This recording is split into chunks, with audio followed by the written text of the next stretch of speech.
Real ghost caught on camera with Nuke's Top 5.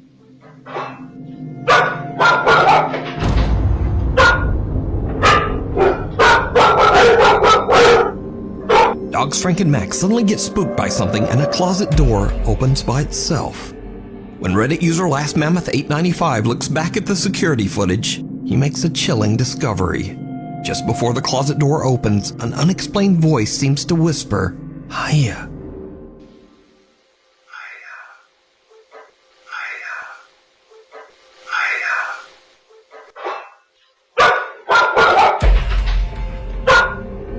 Last Mammoth 895 says that he has always been skeptical of the supernatural, but he has no explanation for what happened here.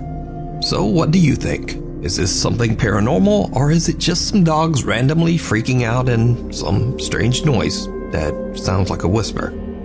You decide.